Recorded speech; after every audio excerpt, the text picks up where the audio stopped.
నమస్తే, welcome to fourth search TV. Lok Sabha ఎన్నికల schedule విడుదలైన నేపథ్యంలో రాజకీయ పార్టీలు తమ ప్రచారాన్ని ముమ్మరం చేస్తున్నాయి. బీజేపీ ముందుగానే తమ అభ్యర్థులను ప్రకటించి ప్రజల్లోకి వెళ్తోంది. ఈసారి మోడీ చరిష్మాతో 400కు పైగా సీట్లు వస్తాయని నిజామాబాద్ అర్బన్ ఎమ్మెల్యే ధన్పాల్ సూర్యనారాయణ అన్నారు. గత 60 ఏళ్ల పాలనలో ప్రజలకు కాంగ్రెస్ ప్రభుత్వం చేసిందేమీ లేదని, 10 ఏళ్ల బీజేపీ పాలనలో అన్ని వర్గాల ప్రజలు అభివృద్ధి చెందుతున్నారని అంటున్న ఎమ్మెల్యే ధన్పాల్ సూర్యనారాయణతో మా ప్రతినిధి శ్రీనివాస్ ఫేస్ టు ఫేస్.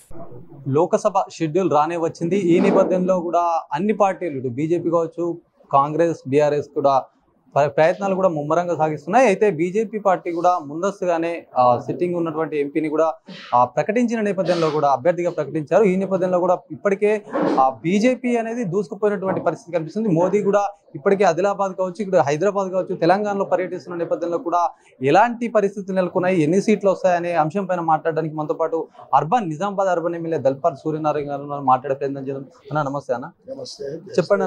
అన్న చెప్పండి, ఇప్పుడు మొత్తానికి కూడా మోదీ హవా అయితే నడుస్తుంది రాష్ట్రంలో కూడా. ఎక్కడ చూసినా కూడా బీజేపీ కూడా అధికారంలోకి వస్తామని పలుమార్లు కూడా బీజేపీ నాయకులు చెప్తున్న పరిస్థితి ఉంది. ఎట్లా అసలు ఈ ఎలక్షన్స్ ని ఎన్ని సీట్లు వస్తాయంటారు, ఎట్లా చూడాలి? जय श्री राम। और एक बार मोदी सरकार, इस बार 400 पार। ఇది దేశవ్యాప్తంగా కూడా ఈ స్లోగన్ మారుమోగిపోతూ ఉంది. తెలంగాణలో అబద్ధపు హామీలు, అమలు కాని హామీలు ఇచ్చి ఈ కాంగ్రెస్ ప్రభుత్వము అధికారంలోకి వచ్చింది. అసాధ్యమైన హామీలు. ఎందుకు అసాధ్యం అంటే, ముఖ్యమంత్రి రేవంత్ రెడ్డి గారే ప్రభుత్వం ఏర్పడ్డ తర్వాత మాకు ప్రభుత్వ ఉద్యోగులకు శాలరీస్ ఇచ్చే పరిస్థితి కూడా లేదు, తెలంగాణ ఆర్థిక పరిస్థితి ఇది ఉందని చెప్పిండు. 6 గ్యారంటీలతో పాటు 400 హామీలు ఉన్నాయి. ఇవన్నీ అమలు కావాలంటే ఒక సభలో రేవంత్ రెడ్డి గారు ఏం చెప్పారంటే, తెలంగాణలో 17 సీట్లు 17 కాంగ్రెస్కు రావాలన్నట. అదేవిధంగా దేశంలో లోక్సభలో కాంగ్రెస్ అధికారంలోకి రావాలన్నట. అయితేనే ఈ గ్యారంటీలన్నీ అమలు చేయడానికి సాధ్యమైతే అన్నాడు. ప్రజలందరూ కూడా విస్తుపోతూ ఉన్నారు, నవ్వుకుంటూ ఉన్నారు. ఇది సాధ్యం కాదు. ఎందుకంటే తెలంగాణలో ఈసారి ప్రజలందరూ కూడా ముక్త కంఠంతో, మొన్న తప్పు జరిగింది, భారతీయ జనతా పార్టీ ఎక్కడైతే ఏ రాష్ట్రాల్లో అధికారంలో ఉందో అక్కడ అభివృద్ధి పదంలో ముందుకు దూసుకెళ్తా ఉంది. తెలంగాణలో మొన్న మేము తప్పు చేసినాము, 5 సంవత్సరాలు మేము వెనుకపడిపోయినాము. 2028లో అయితే పక్కా బీజేపీ ప్రభుత్వం వస్తుంది. కానీ ఇప్పటి పార్లమెంట్ ఎలక్షన్లో ఎక్కడ చూస్తే అక్కడ కూడా మోడీ మోడీ మోడీ వినపడతా ఉంది.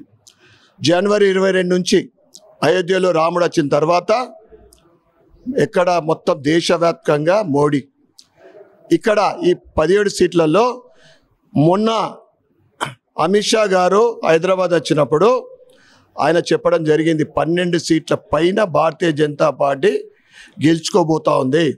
ఇవాళ మోడీ గారు కానీ అమిత్ షా కానీ వారి నోటి ద్వారా ఏదైనా హామీ కానీ ఏదైనా అనౌన్స్ చేసిందంటే 100కు 100% అది పక్క. ఈ 17 సీట్లలో అత్యధిక సీట్లు 12 పైన భారతీయ జనతా పార్టీ గెలుచుకోబోతూ ఉంది. మోదీ గారి పర్యటన కూడా తెలంగాణ వ్యాప్తంగా కొనసాగుతుంది. రేపో మాపో అని చెప్పి కూడా ఇప్పుడే మీరు చెప్పిన నేపథ్యం కనిపిస్తూ ఉంది. జగిత్యాలలో పర్యటన ఎలా ఉండబోతుంది? ఇక్కడ నుంచి కూడా పెద్ద ఎత్తున మీ తరఫు నుంచి కూడా తీసుకెళ్లే ప్రయత్నం. ఇవాళ మోడీ సభ ఎక్కడుందంటే అక్కడ వాలంటరీగా 25-30 వేల మంది వస్తారు. మోడీ వస్తుందంటే ఇవాళ అంటే దేశవ్యాప్తంగా అత్యంత శక్తివంతమైన ప్రధానమంత్రి, ప్రపంచ నాయకుడు, అంత పవర్ఫుల్ ప్రధానమంత్రి ఇవాళ వస్తుండంటే వాలంటరీగానే వేలాది మంది వస్తారు. జగిత్యాలలో మొట్టమొదటిసారి వస్తున్నాడు కనుక ఈ నిజామాబాద్, కరీంనగర్, పెద్దపల్లి పార్లమెంటు నియోజకవర్గ బీజేపీ కార్యకర్తలతో పాటు అనేక మంది 18వ తారీఖు గురించి ఎదురు చూస్తూ ఉన్నారు. ఆ సభకు పెద్ద ఎత్తున మోడీ భక్తులు, దేశభక్తులు, హిందువులు రావటానికి వేలాది మంది సిద్ధంగా ఉన్నారు. జిల్లా కాంగ్రెస్ నాయకులు కూడా చెప్తున్నారు 12 పైగా వస్తాయి సీట్లు అని కూడా తెలంగాణ వ్యాప్తంగా అంటున్నారు. చెప్తే కదా భయ్యా 17 వస్తాయని అంటున్నారు, రావాలన్నట. ప్రజలు తప్పు చేసానని ఫీల్ అవుతూ ఉన్నారు. ఒక్కసారి గెలిపించి తప్పు చేసినాము. ఇప్పుడే కర్ణాటక అన్నీ చూస్తూ ఉన్నారు. నీళ్ళు తాగడానికి నీళ్లు లేవు, కరెంట్ వస్తలేదు, 200 యూనిట్లు ఫ్రీ ఇచ్చిండ్రు, కరెంటు లేదు. హిందూ దేవాలయాల దాని ఏదైతే ఇన్కమ్ వస్తుందో దేవాలయాలకు వస్తున్న ఆదాయంలో 10% ట్యాక్స్. ఈ విధంగా కాంగ్రెసు ఏదైతే తెలంగాణ ప్రభుత్వము, తెలంగాణలో బీజేపీ కాంగ్రెస్ వచ్చిన కన్నా ముందు కర్ణాటకలో వచ్చింది. ఇలా కర్ణాటక కటకట ప్రజల కష్టాలు తెలంగాణ ప్రజలు ప్రత్యక్షంగా చూస్తూ ఉన్నారు మీడియాల ద్వారా. తెలంగాణలో తప్పు చేసినాము కానీ చెప్పుకుంటానికి, ఎందుకంటే పాపం ఎక్కడా లేదు కదా, కర్ణాటక తెలంగాణనే. అటు ఇటుపోయేదో హిమాచల్లో ఉన్నట్లుంది కాంగ్రెస్కు. ఇక చెప్పుకోకుంటే మాత్రము, లేకుంటే మాకు 5 వేస్తాయి 3 వేస్తాయి అని చెప్పుకుంటారా? ఎవడైనా చెప్పుకుంటాడు. ఇలా బీఆర్ఎస్ కూడా చెప్పుకుంటాడు. బీఆర్ఎస్కి ఒక సీటు కూడా రాదు. అసలు చెల్లెని రూపాయి అయిపోయింది, పూర్తిగా మాయమైపోతా ఉంది. వాళ్ళు కూడా చెప్పుకుంటారు మాకే ఎక్కువ వస్తాయని. బీజేపీ ప్రజలు కోరుకుంటా ఉన్నారు. ఒక అవినీతి లేని ప్రభుత్వము 10 సంవత్సరాల నుండి ప్రతి రంగంలో అభివృద్ధిలో ముందుకు దూసుకెళ్తా ఉంది. 60 సంవత్సరాల కాంగ్రెస్ పరిపాలన ఒక ఎత్తు అయితే 10 సంవత్సరాల భారతీయ జనతా పార్టీ పరిపాలన ఒక ఎత్తు. అన్ని రంగాల్లో దూసుకెళ్తా ఉంది. ఇలా ప్రపంచం మొత్తం కూడా భారతదేశం వైపు చూస్తూ ఉంది. 2047 వరకు విశ్వగురు స్థానం కాదు, నేనైతే 10 సంవత్సరాల ముందే ప్రపంచంలో నంబర్ 1 ఇండియా అవుతుంది. కనుక ఎవరైతే చెప్పినా కానీ ఇలా మొత్తం ప్రజలంతా మోడీ మోడీ అంటున్నారు. ప్రజల గుండెల్లో మోడీ ఉన్నాడు, కమలం ఉంది. కనుక అత్యధిక స్థానాలు తెలంగాణలో భారతీయ జనతా పార్టీ గెలుచుకోబోతా ఉంది.